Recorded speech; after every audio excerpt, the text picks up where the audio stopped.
continuation when debate resumes. Questions without notice. Senator Wong. Thank you, Mr President. My question is to the Minister representing the Prime Minister, Senator Cormann. Some 437 First Nations people have died in custody since the Royal Commission into Aboriginal deaths in custody.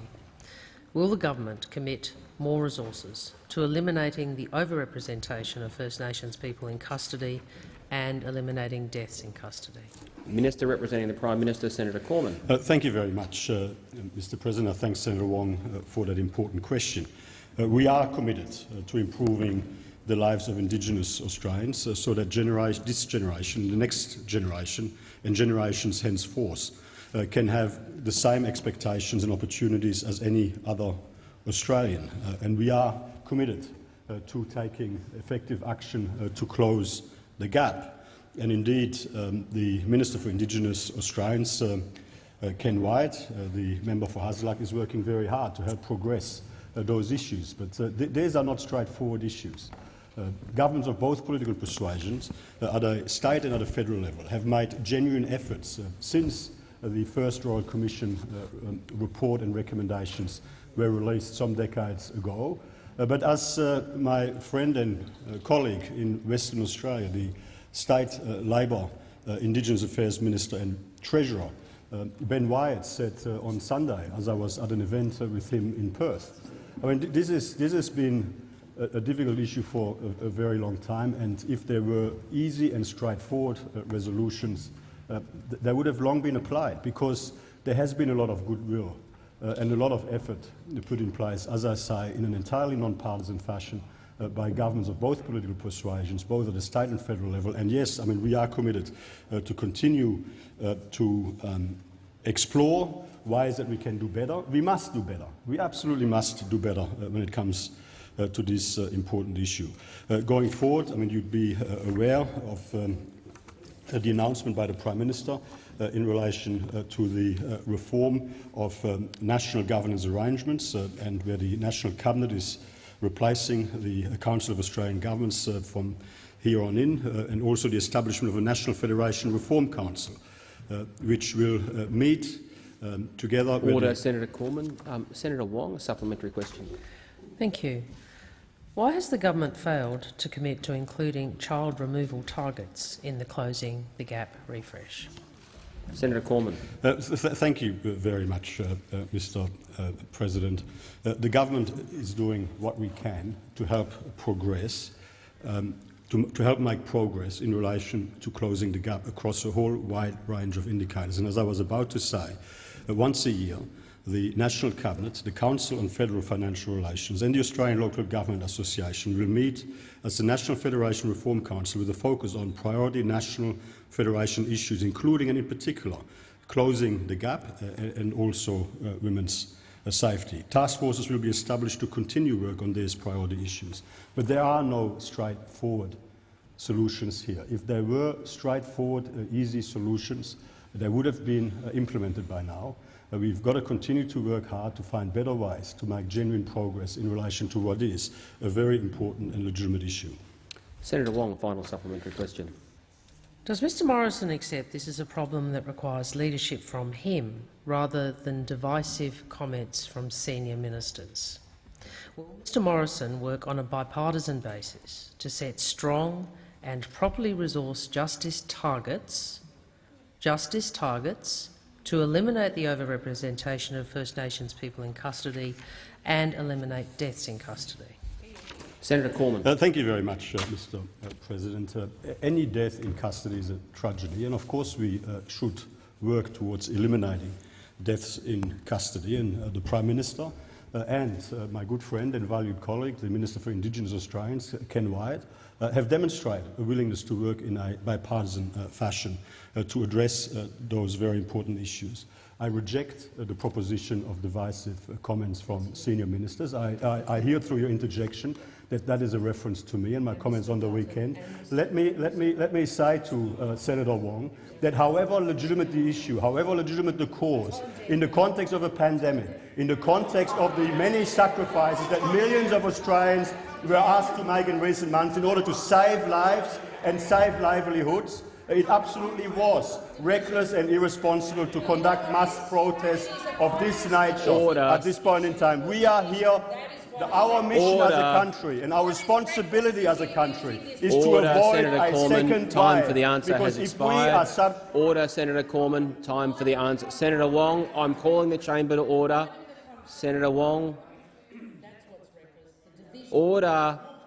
Order on my right and Senator left.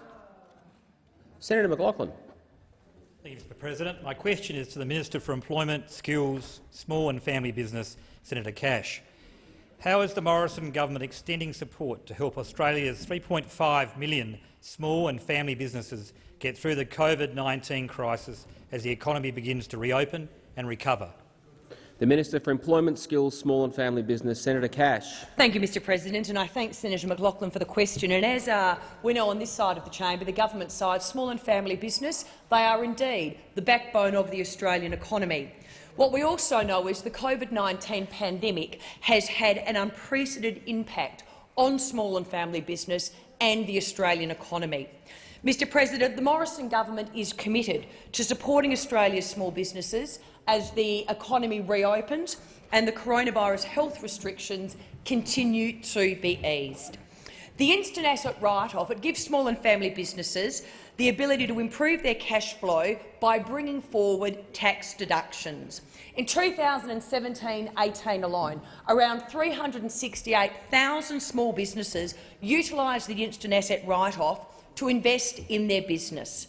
What this enabled them to do was to reinvest in assets for their businesses, including tractors, vans, equipment and machinery, tools, to name but a few, that are essential to helping their businesses to expand, grow and ultimately employ more Australians. As the economy reopens following the COVID-19 restrictions, schemes like the instant asset write-off will be crucial to giving these businesses the support that they need. And it's for this reason that yesterday the Treasurer and I announced that the government has extended the $150,000 instant asset write-off for 6 months until the 31st of December 2020. Australian businesses now, with an annual turnover of under $500 million, will be able to take advantage of this extended timeframe to support their businesses, to continue investment that they had planned and encourage them to bring forward investment to support their businesses to grow. Mr President, this of course builds on the substantial policy investment that the government has made in supporting our small and family businesses in Australia. Order, Senator Cash. Senator McLaughlin, a supplementary question. Yes, thank you, Mr President. How has the government's COVID-19 economic response package helped small and family businesses to remain resilient and support their employees through this unprecedented economic crisis? Senator Cash. Well, Mr President, as Senator McLaughlin would be aware, the government has put in place a range of policies, targeted and proportionate measures to support both the economy but, of course, the backbone of the economy, small and family business. A total of $260 billion, and that's the equivalent to 13.3% of our GDP, is being injected into the economy. And this includes the JobKeeper payment, which will support around 3.5 million workers, maintaining, of course, that important connection with their employer.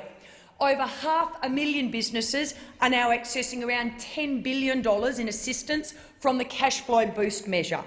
Over 22,400 employers are being supported to retain almost 40,000 apprentices through our apprentice wage subsidy.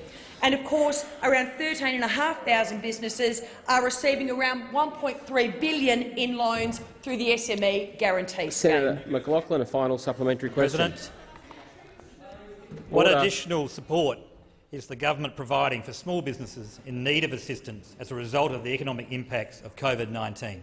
Senator Cash. Well, Mr President, the government has announced that it will be providing over $4.7 million to the Rural Financial Counselling Service to support small regional businesses facing hardship during COVID-19. This additional support, as Senator McKenzie is well aware, for our regional communities is set to benefit hundreds of small businesses. What this funding will do is assist small businesses to access the immediate assistance they need to assess their financial position, identify their options and implement plans to keep afloat, improve their long-term financial viability and navigate that road to recovery. The government has also established a professional services fund to ensure businesses can access specialist, third-party advice such as financial planning, specialist taxation, legal and accounting advice. And this, of course, is part of the assistance in terms of the government's $1 billion COVID-19 Relief and Recovery Fund. Senator Urquhart. Thank you, Mr President. My question is to the Minister for Defence, Senator Reynolds. Mr Mark Sullivan, the Chair of the Defence Honours and Awards Appeal Tribunal, wrote to the Minister out of concern that she had misled the Senate in her statement on the 13th of May regarding Ordinary Seaman Teddy Sheehan. Can the Minister confirm that Mr Sullivan's letter said that the 2019 Tribunal review found, and I quote, "New evidence was presented and the Tribunal found that the evidence provided to the British Admiralty was inaccurate and that it understated Sheehan's actions, and the Tribunal determined that Sheehan fulfilled the criteria for the Victoria Cross for Australia." Minister for Defence, Senator Reynolds. Thank you very much, and I thank Senator Urquhart for that question. Mr President, as senators know, in the last sitting period I did make a statement to the Senate in response to a question I took on notice from Senator Lambie regarding the matter of Ordinary Seaman Edward Teddy Sheehan. Since then, the Prime Minister has made a public statement, which I endorsed, along with the long-standing advice from the Chief of Defence Force, which has also been made publicly. We appreciate that there is a view by some in this place and by others in Tasmania and across Australia that Teddy Sheehan didn't receive the recognition he deserved. Order. Senator Reynolds. Senator Wong on a point of order. Mr President, if the minister, can I just indicate, if the minister wishes leave to fully explain her misleading of the Senate, we will give her leave. And we will give her leave at the appropriate time, immediately after question time. But this is not a question about the mislead per se. This is a question asking the minister to confirm what Mr Sullivan's letter said. It goes to the subject matter of the mislead, not the process, and I'd ask the minister to be directly relevant to that issue. On the point of order, I take the point by Senator Wong that the quotation was in reference to whether it was contained in a document that the question asked that the minister received. However, given that it was a long quotation, I'm going to give the minister some discretion to address that, but I do remind her of the first part of a very specific question, which asked about receipt of a document. Senator Reynolds. Thank you very much, Mr President. And had I been allowed to continue, I would have advised that I did come back to the Senate and clarify that statement. I clarified it. It was not misleading the Senate, and I've already addressed that here in this place. However, if Senator Wong would allow me to continue, Mr President, I have some news for the Senate on this matter. Order. Order, Senator Wong. Yeah. Overturning a decision relating to a Victoria Cross nearly 80 years after Sheehan's heroic actions need compelling reasons. This is why the government's view and clear policy is that in consideration of the awarding of a retrospective Victoria Cross would only occur in light of compelling new evidence or if there was evidence of significant maladministration. Given there are different views on whether there is compelling new evidence about the Sheehan's actions in 1942, the Prime Minister has today commissioned an expert panel to provide him with advice as to whether the 2019 review by the Defence Honours and Awards Appeals Tribunal has indeed any new evidence not available to the previous reviews or otherwise available. And if that evidence is compelling enough to support a recommendation by the government that Sheehan's mention in dispatches is replaced by a Victoria Cross. Order on my left. Senator Urquhart, a supplementary question.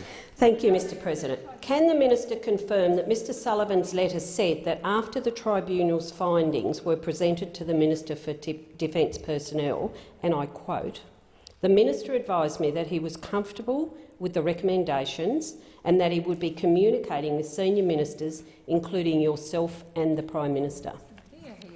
Senator Reynolds. Thank you very much, Mr President. As I have said, this matter I did raise this matter in response to a question from Senator Lambie, and I did clarify that statement, which is available on the public record about that letter. But that was advice to government, and the Prime Minister has been very clear that the government did not accept that advice And as I have just said, in light of these differences of opinion, the Prime Minister, and I'll read out from his press release, given there are different views on whether there is compelling new evidence about Sheehan's actions in 1942, I have today commissioned an expert panel to provide me with advice as to whether the 2019 review by the Defence Honours and Awards Appeal Tribunal— I have Senator Wong on a point of order. Senator Wong. Thank you. Again, direct relevance, and I again reiterate we'll give the minister leave to explain her mislead at the conclusion of question time if she wishes. Senator Urquhart's letter goes directly to the content of Mr Sullivan's letter, which references Mr Chester's indication that he was comfortable with the recommendation and that would be communicated with you. And she's asked, Senator Urquhart has asked, whether that in fact, could you confirm that that is in the letter? Senator, no, it's with respect. I'm responding to the interjection. Asked and answered. She hasn't answered. On the point of order, I'll take Senator Cormann. On the point of order, I mean, firstly, interjections are disorderly, but furthermore, repetitive points of order are also disorderly. And the minister could not have been more directly relevant to the question asked. It is not up to Senator Wong to determine how a question is answered. The standing orders require direct relevance, and the minister is directly relevant. I'll rule on the point of order when there's silence. I have ruled before that to be directly relevant, it must directly address material contained in a question or a preamble, or in this case a quotation. I believe the minister was being directly relevant by directly addressing part of the question. I cannot instruct her how to answer a question. Senator Reynolds. Thank you very much, Mr President. And again, I'll say for the third time that I clarified that on the record. On a point of order. Senator Reynolds. I just make the point again. Interjections are disorderly, and leaders in this place ought to lead by example. Senator Wong on the point of order. Well, if he's making the point, perhaps an example might be don't mislead the Order. Parliament. The points of order are not an opportunity for debate across the central table of the chamber. All senators are reminded that interjections are disorderly. I assume people would like to hear an answer. Senator Reynolds. Well, thank you very much, Mr President. And as it's been asked and answered 3 times now, the matter that Senator Urquhart raised was answered by me after question time to clarify the matter. It was not a case of misleading, but I did clarify one comment that I made. However, Senator the bigger Reynolds, issue is what the Prime Minister has announced. Senator Urquhart, a final supplementary question. Thank you, Mr President. Mr Morrison has overruled an independent review tribunal, overruled the Minister for Defence Personnel and forced a Cabinet Minister to mislead the Senate. Why is the government so determined to refuse proper recognition to the actions of ordinary seaman Teddy Sheehan? Senator Reynolds. Thank you very much, Mr President. Senator Urquhart, I'm sorry I laughed out loud then, but clearly you did not hear a thing I said about what the Prime Minister has announced today. I utterly reject the premise of your question. I did not mislead the parliament. However, let me read out. You clearly did not listen to the answer before. So, the Prime Minister has announced today that given there are different views of whether there is compelling new evidence about Sheehan's actions in 1942, I have today commissioned an expert panel to provide me with advice as to whether the 2019 review had any new significant evidence not available to the previous reviews or otherwise. So the expert panel will be chaired by the former Minister for Defence and former Director of the Australian War Memorial, the Honourable Brendan Nelson, and comprise the former Solicitor General, Mr David Bennett QC, former Secretary of the Department of Prime Minister and Cabinet, Peter Shergold, and Senior Curator and Historian of the New South Wales Anzac Memorial, Mr Brad Manera. The panel will report to me by the 31st of July. Time for the answers expired. Order. Order on my left. Order on my right. Senator Faruqi is on her feet. Senator Faruqi. Thank you, Mr President. My question is for the Minister representing the Minister for Education in the Senate. Minister, free childcare has hugely benefited thousands of Australian families. While the package rolled out certainly had its faults and needed to be fixed, it was a signal that the government might start to recognise childcare as an essential service which should be free and available to all, not just those who can afford it. Returning to the old fee-based system will put enormous financial stress on families and limit real choices for primary carers who are overwhelmingly women. Why is the government plunging families into paying expensive childcare fees again, when just like public primary schooling, childcare should be free and universal? Minister representing the Minister for Education, Senator Birmingham. Thanks, Mr President. I thank Senator Faruqi for the question. The government absolutely accepts that childcare is important, and under the childcare reforms that our government instigated, we saw, for example, workforce participation amongst Australian women reach record levels. We saw childcare fees become more affordable as a result of a significant increase in investment that we put in place into the childcare system. Under our childcare subsidy that we are supporting the system to move back towards, the greatest level of financial support for childcare fees goes to Australian families who are working the longest hours but earning the least amount of money. That is the way, Mr President, that our government believes government spending should most appropriately be targeted, to give the greatest assistance to those Australian families struggling to go to work, struggling to pay their bills, to make sure they get the maximum assistance. In some cases, all of their childcare fees paid once the additional childcare supplements are taken into account. For many, at least 85% of their childcare fees paid. But for those families earning very high incomes, we believe it's not unreasonable that they pay some of those childcare costs. That is about how you make sure you run an economy where you can keep taxes as low as possible, to create as many jobs as possible for people to be able to access, and target the revenue that you spend from those taxes to those who need it most. Now, I know the Australian Greens seem to think that there's a money tree and you can take all the money and you can make everything that you want to free, and then you can ban other things and it has no consequence to jobs in the Australian economy. But that's not the way the real world works. Higher spending necessitates higher taxes, which means a weaker economy and fewer jobs. That's not what we want. We want to make sure the spending is targeted to those who need it most, and that we can support Senator as many Birmingham. jobs as possible. Senator Faruqi, a supplementary question. Minister, a survey conducted by childcare advocacy group The Parenthood found that when childcare fees are reintroduced, more than half of households using childcare will have a parent forced to reduce work. And in more than 2/3 of those households, the parent who will stop or reduce work will be a woman. How does the government justify this anti-women policy? Senator Birmingham. Thanks, Mr President. Well, I'm yet to see a piece of credible work come from the Parenthood organisation, I've got to say. The Parenthood, whose previous executive director, I note, was a Labor Party candidate at the last election, and who is largely funded by the trade union movement. So I've got to say, their survey methodology is not one that I'm likely to take terribly seriously. The point that I would make, Mr President, is precisely the one that I made before. We overhauled the childcare system to provide additional investment and to better target it to make sure that we supported families, to enable people to have the choice to go back to work if they wanted. And our reforms have worked.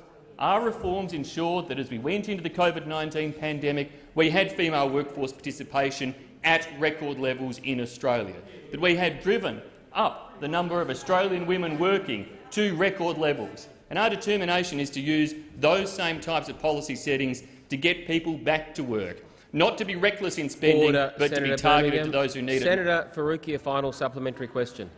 Early childhood educators and care workers have been fighting for better wages and conditions, but the government has announced that it will scrap JobKeeper for the sector workers earlier than any other workers.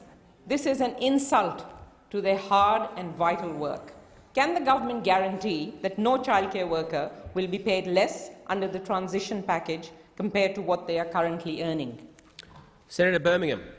Mr President, I can guarantee the transition package is a very generous proposition for the early childhood education and childcare sector, providing some $708 million in support for transition away from the emergency measures that were put in place at a time where we saw childcare enrolments plummeting, and therefore the viability of childcare services to stay open and offer care to parents under threat.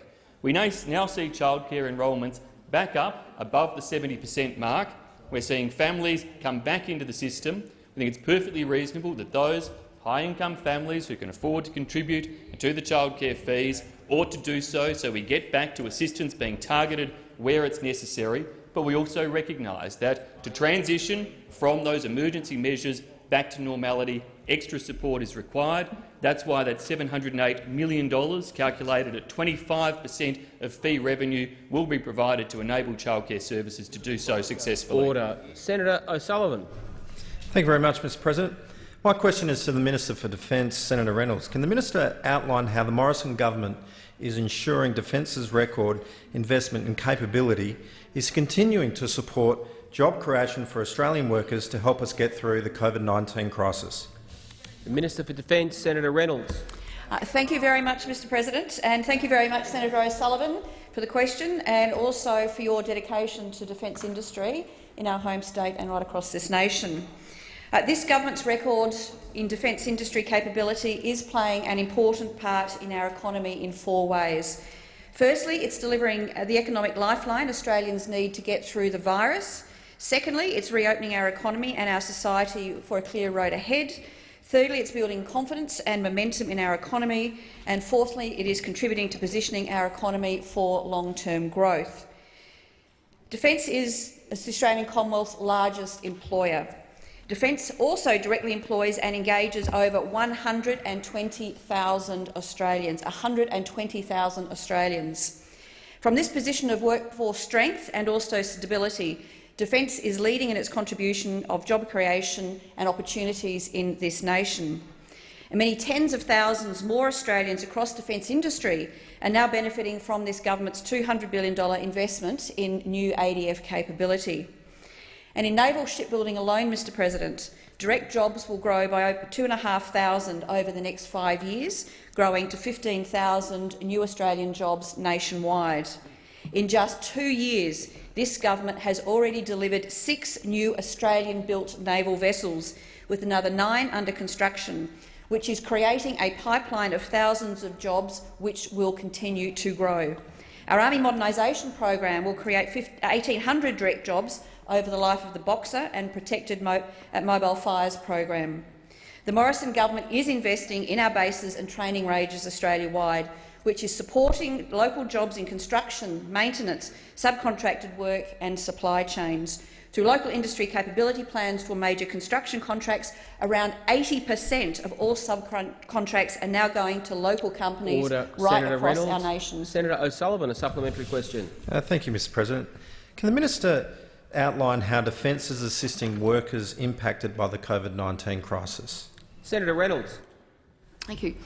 Thank you very much, Mr President. And I'm very proud of the work Defence and also Minister Price is doing to assist defence industry in this very difficult time.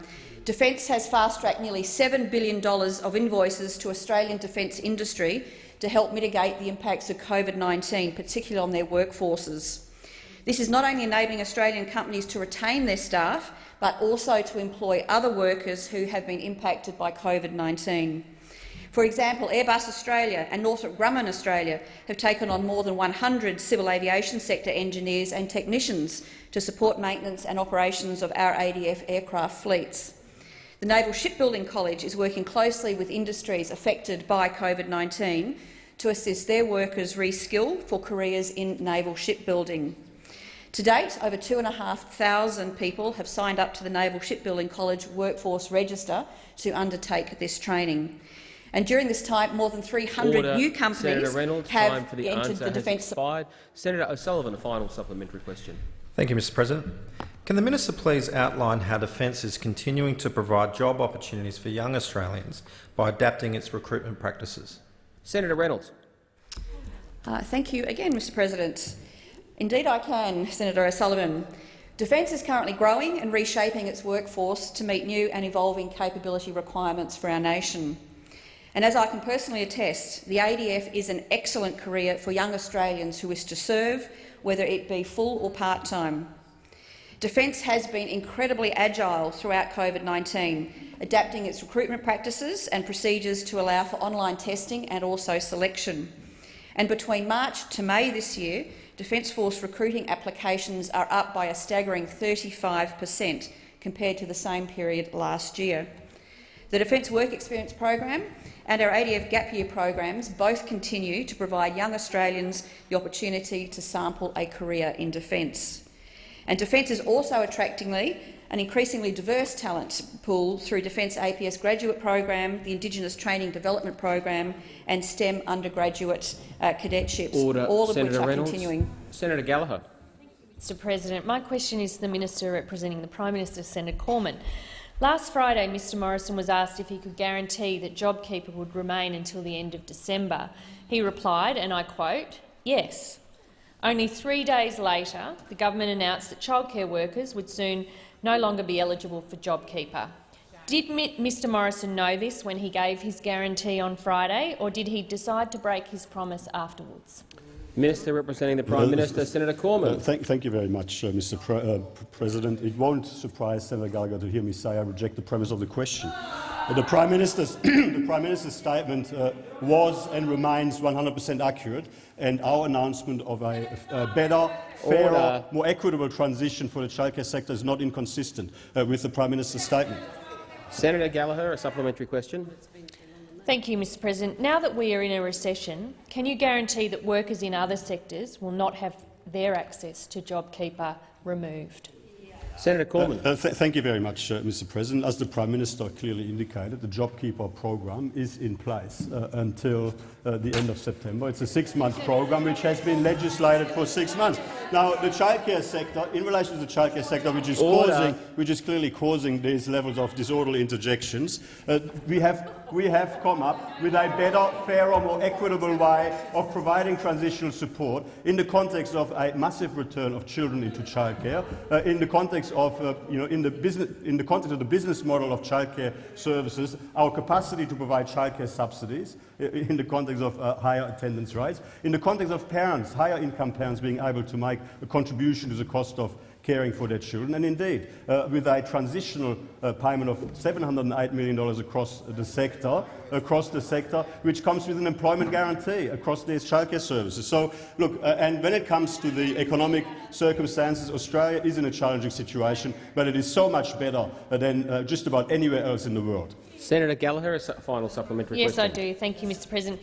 Given it took Mr Morrison only 3 days to break his promise, why should other Australians trust that they won't also lose access to JobKeeper before September?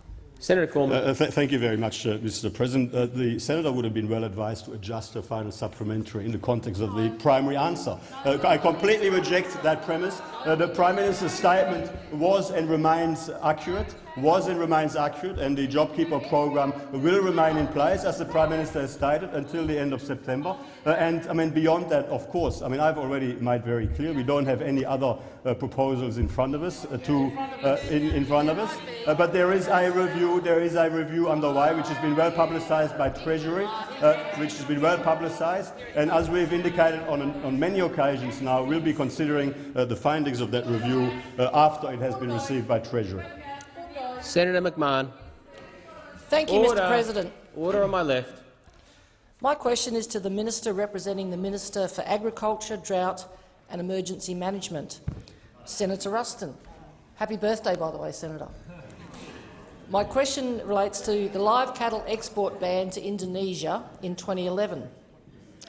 This decision sent a billion-dollar industry, which employed over 10,000 Australians, into absolute chaos after the Labor government shut it down overnight because of left-wing activists. Can the minister outline to the Senate the steps the coalition government has taken to support cattle production in Northern Australia after the former Labor government's damaging Indonesian export ban in 2011? The Minister representing the Minister for Agriculture, Drought and Emergency Management, Senator Ruston. Thank you very much, Mr President. Can I thank the Senator for her question and acknowledge the extraordinary importance of the live cattle industry to your home state of the Northern Territory, and also acknowledge your extraordinary advocacy on behalf of the people, the farmers and the workers in that industry through what was a tremendously terrible time for them following the decision in 2011 to overnight ban live exports to Indonesia, a totally devastating act for that industry. But since coming to the office, this government has tried to provide that industry with the support that it needs to get back on its feet and to provide it with the confidence that it can have in its future. We've worked with the industry to make sure that the rules are in place, that the markets are established, so that we can continue to grow this fantastic industry for Australia. And the government is absolutely committed to the future of this industry. Since coming to office, we have worked to strengthen our export markets and identify new market access opportunities. In fact, on the 5th of July, thanks to the tremendously hard work of the Minister for Trade, my colleague Senator Birmingham, the Indonesia-Australia Closer Economic Partnership Agreement will enter into force, a milestone, an absolutely major milestone in our trade relationship with Indonesia. And this new trade agreement is a win for the northern cattle farmers. It is also, from the 1st of this year, a win for all Australians when we see duty-free cattle exported to Indonesia, 575,000 head, increasing by 4% every year to a total of 700,000 head. There will also be immediately halving of tariff on frozen beef meat from 5 to 2.5%, and the elimination of tariffs over 5 years, opening up another market for your cattle farmers, Senator. So rather than taking a knee-jerk and damaging reaction that damages our relationship and tears down Australian farmers in the process, the Morrison government is committed to continuing to support this vibrant industry across northern Australia and is committed to it going forward. Senator McMahon, a supplementary question. Thank you, Mr President. Can the minister inform the Senate what the economic devastation is to livelihoods, communities and our trading partners when you recklessly ban an industry overnight? Senator Ruston. Thank you very much, Mr President.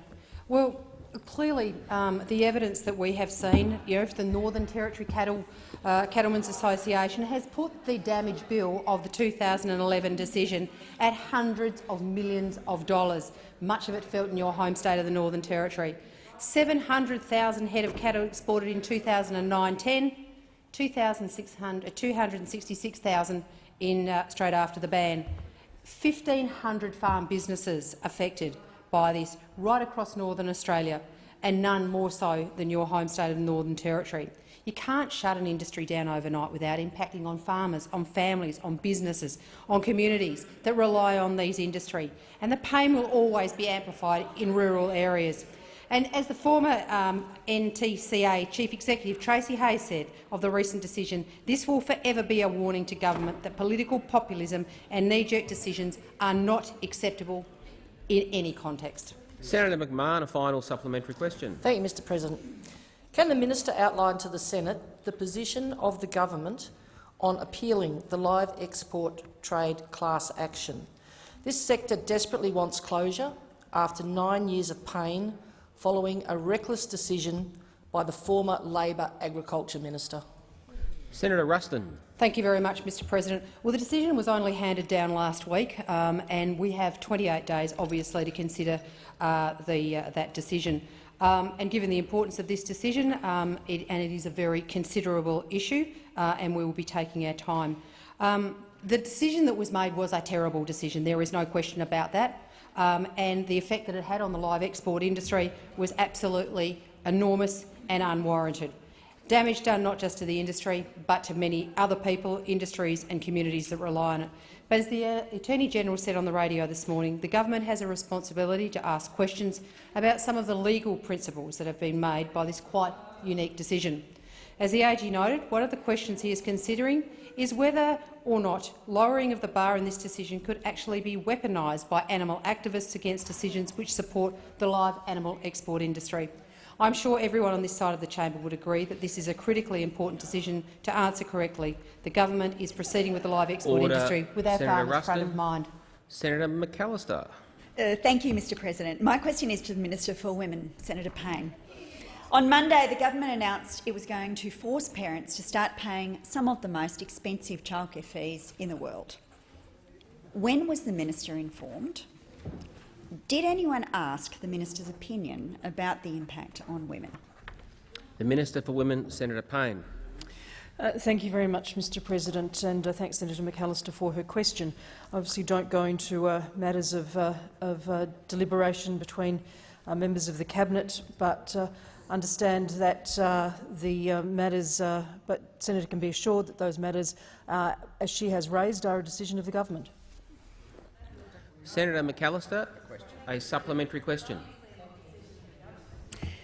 Yes. Women's workforce participation has dropped 50% more than men's since COVID-19.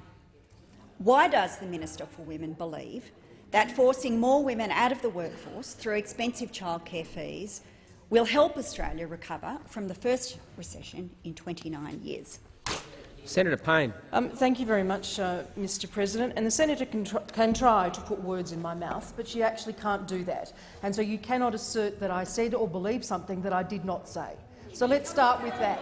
And then let's acknowledge, Senator. Order. Let's acknowledge, Senator, and you may not wish to because it does not suit your narrative, but let's acknowledge, Senator, that this country is dealing with one of the most extraordinary challenges in generations since the Second World War. And what this government has done every step of the way is to take responsible and careful and considered steps about the way to respond to the COVID-19 crisis. That includes, Senator, starting from the base at which Australian women's workforce participation was at its highest recorded level under this government. We absolutely acknowledge that. We absolutely acknowledge the importance of that, and we absolutely acknowledge the importance of addressing women's workforce participation. Order. Senator, on my left, I am having trouble hearing the minister's response. I don't like to have to talk over ministers to continually call the chamber to order. Senator McAllister, a final supplementary question. Thank you, Mr President. Over 40% of Australian families using childcare have had at least one parent's income reduced as a consequence of COVID-19. Did the minister advocate for those families to her colleagues? What does the minister say to families who won't be able to afford childcare after the government snaps back to the old high-fee system? Senator Payne.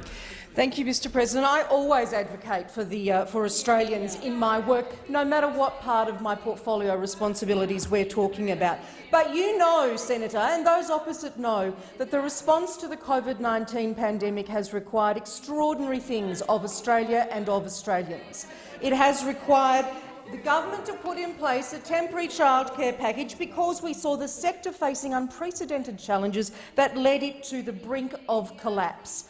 And through those efforts we have ensured that the sector is able to continue functioning and that childcare has been available for those who have needed it during the worst of the COVID-19 pandemic. But because we have made some considerable achievements, which we as a nation should be very proud of, in flattening the curve, we have the capacity to see our life and our economy returning to normal. And the government will take considered steps in the response to that process as we need to ensure that we can rebuild our economy and rebuild our country. Senator Payne. Senator Patterson. Thank you, Mr President. My question is for the Minister for Youth and Sport, Senator Colbeck. What initiatives has the Morrison government put in place to support young Australians impacted by COVID-19 crisis to get back to work? The Minister for Youth and Sport, Senator Colbeck. Thank you, Mr President. I thank Senator Patterson for his question. The Morrison government has invested billions of dollars in economic support measures to get Australians through the COVID-19 crisis and beyond, including JobKeeper payment, expansion of JobSeeker, early access to superannuation and direct financial support to families. As a percentage of GDP, Mr President, Australia's investment is at the top of the leaderboard globally, showing that we are the best prepared as any other country. However, there is clearly a long road in front of us, and there will be no doubt further challenges in the road to recovery. As we enter the youth side, the other side of this crisis, young Australians will benefit from our commitment to returning the Australian budget and economy back to the strong and stable financial position that it was prior to the crisis, to ensure that future generations do not unduly suffer from the economic impacts of this crisis.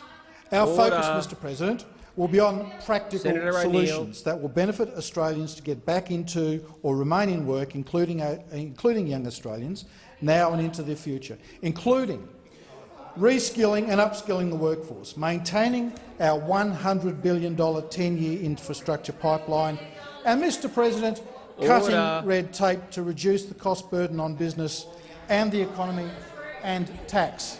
Mr President, This is on top of our existing initiatives such as the Youth Jobs Path, which will deliver real results for young Australians right across the country, including more than 93,000 young people who have participated, with over 58,900 getting a job as at March 2020. Mr President, young Australians can have confidence in the coalition government. We have repaired the budget before, and we will do it again. And let's not forget about the 1.5 million jobs that we created since the 2013 election. Senator Patterson, a supplementary question. Thank you, Mr President. I do. What additional assistance and training is the government providing for young Australians to develop their skills? Senator Colbeck. Thank you, Mr President. Thanks, Senator Patterson, for his supplementary. Mr President, in his address to the National Press Club, the Prime Minister identified the need for our skills and training system to further develop and improve. We've embarked on a series of skills organisation pilots that are designed to give industry the opportunity to shape the training system to be more responsive to their future skills needs and to take responsibility for qualification development, which also will benefit young Australians. 3 pilots have already been established, Mr President, in human services, digital technologies and mining, and they have already begun to show the benefits of this system. On top of this, Mr President, the government is better linking funding to actual forward-looking skills needs based on what businesses need, simplifying the system and achieving greater consistency between jurisdictions and between VET and universities, increasing funding transparency and performance monitoring. Senator Patterson, a final supplementary question. Thank you, Mr President. What measures has the government put in place to help ensure that young Australians facing increased mental health challenges have access to the support and assistance they need at this time and into the future? Senator Colbeck. Thank you, Mr President. And access to mental health services for all Australians is one of the hallmark achievements of the Morrison government, and we continue in that vein. Yesterday, along with Minister Hunt and Assistant Minister Landry, I was very proud to announce that the Morrison government will invest an additional $24.2 million to reduce wait times and fast-track access to mental health services for younger people aged 12 to 25, seeking Headspace appointments, and this funding includes $3.9 million to provide 12 primary health networks for capital improvements at 16 Headspace services. $17.6 million will be provided to 17 PHNs to implement wait time reduction strategies at 28 Headspace services, Mr President, and $2.6 million will be provided to Headspace Network National to support this work. And this builds on our $74 million package to support mental health and wellbeing for all Australians impacted by the coronavirus. Thank you, Mr President. Mr President, my question is to the Minister representing the Minister for Indigenous Affairs, Senator Ruston. I note that it's been nearly 30 years since the Royal Commission into Aboriginal Deaths in Custody, and the Commonwealth Government has not been showing leadership in implementing these recommendations. I ask, is the government ashamed that at least 437 First Nations peoples have died in custody since the 1991 Royal Commission? Order. And no criminal convictions have been brought for any of these deaths? Order. I'm going to insist on order during questions being asked so I can hear them. The Minister representing the Minister for Indigenous Australians, Senator Ruston. Thank you very much, Mr President, and thank you, Senator Siewert, for your question.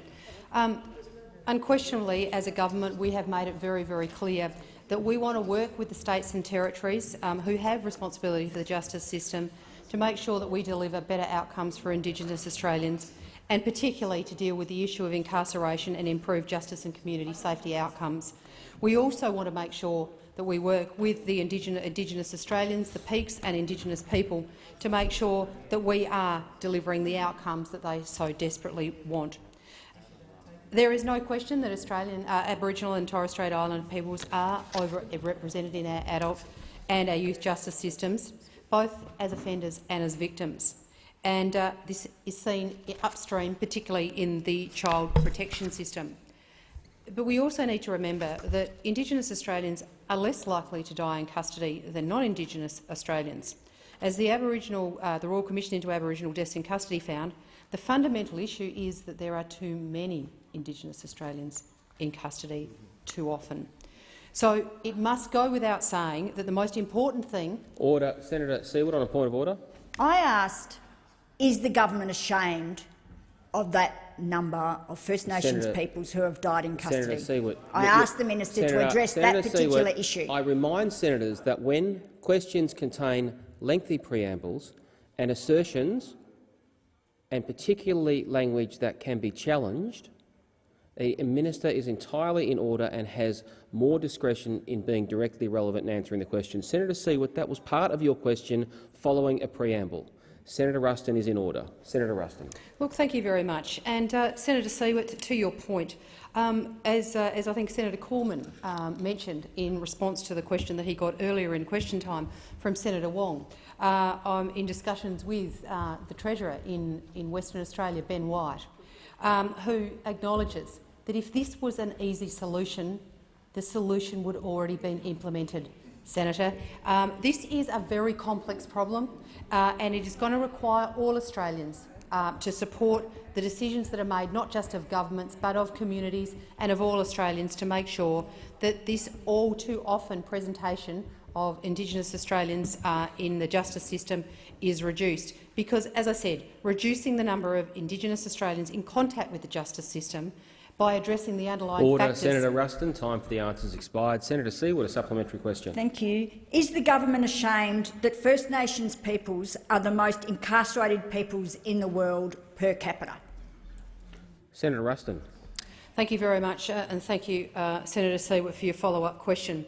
It is quite clear that all Australians would like to see lower levels of Indigenous people in incarceration. In fact, we would like to make sure that we have a system that encourages people not to encounter the justice system in the first place. And that's why it is so important, particularly as it relates to Indigenous Australians, that we as governments, not just the federal government but the state and territory governments around Australia, engage with the peak organisations in the Indigenous communities to make sure that we can define and clearly articulate targets and then work towards those targets to make sure that we do close the gap for the number of people, particularly rates of youth detention, as we all know, are tremendously high, but not just youth detention, but adult incarceration, because it is so important that we address this issue.